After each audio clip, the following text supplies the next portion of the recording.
The famous story of Romeo and Juliet starts in Verona, Italy. In this setting, there are two families, the Capulets and the Montagues, who hold a nasty rivalry filled with violence.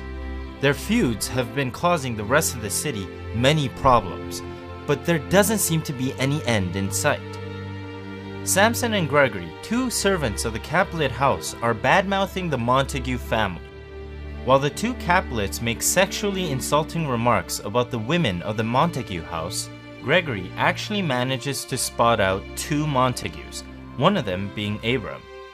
This triggers some tension in the streets. Samson does something very unique here. He bites his thumb in front of Abram, which in this story is considered a huge insult. Huh! Do you bite your thumb at us, sir? Oh. Is the law of our side if I say I? No. No, sir, I do not bite my thumb at you, sir, but I bite my thumb, sir. Abram and Samson continue to get worked up, comparing whose master is better, until Samson dares the Montagues to pull out their swords, if they are men.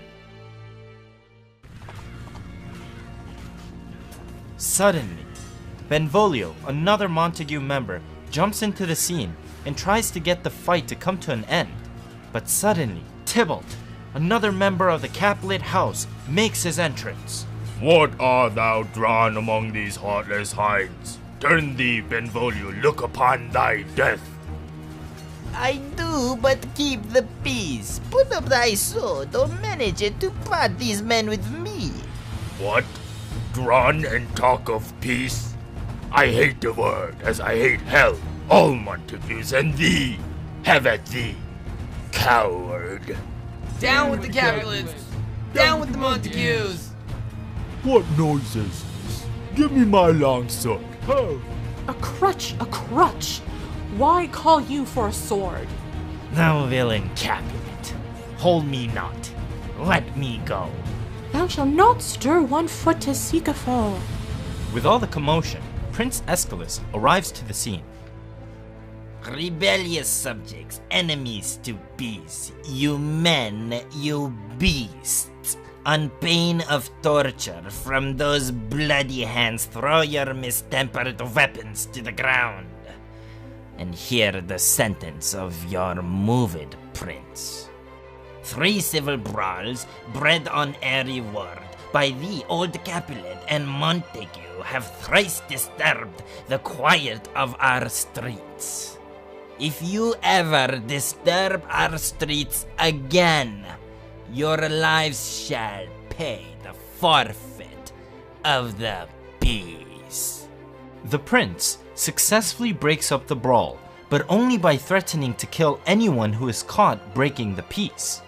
He exits the scene to have a word with Capulet, leaving only Montague, Lady Montague, and Benvolio in the scene. Benvolio explains how the fight started to his uncle, Montague. Lady Montague asks Benvolio if he's seen Romeo, her son. Apparently, early that morning, Benvolio saw Romeo sulking around near the west end of the city. Montague comments on how his son has been seen there, crying, many times, and only when the sun comes up does he return home to get away from the daylight. Suddenly, they spot Romeo wandering around, and so Benvolio asks his uncle and aunt to give him some space so that he can try to find out what's been causing Romeo's recent negative behavior. Oh, good morrow, cousin. Is the day so young? Ay me, sad hours seem long. What sadness lengthens Romeo's hours? Romeo says that he's been depressed lately because he has been having some love problems. Noticing some blood on the ground, he even attempts to say that love must be the reason for the fight that just erupted. And when Benvolio breaks up into tears because of how sad Romeo is, Romeo tries to blame Benvolio's sadness on love as well.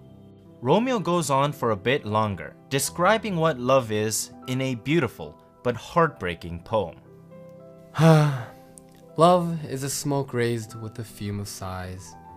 Being purged, a fire sparkling in lovers' eyes. Being vexed, a sea nourished with loving tears. What is it else? a madness most discreet, a choking gall, and a preserving sweet. But Benvolio needs to know who Romeo loves so much. And according to Romeo, it's a girl who's decided to stay a virgin forever and will not be hit with Cupid's arrow. So Benvolio does what any good friend or cousin would do and tells Romeo to forget about this girl. After all, there are so many other pretty girls out there.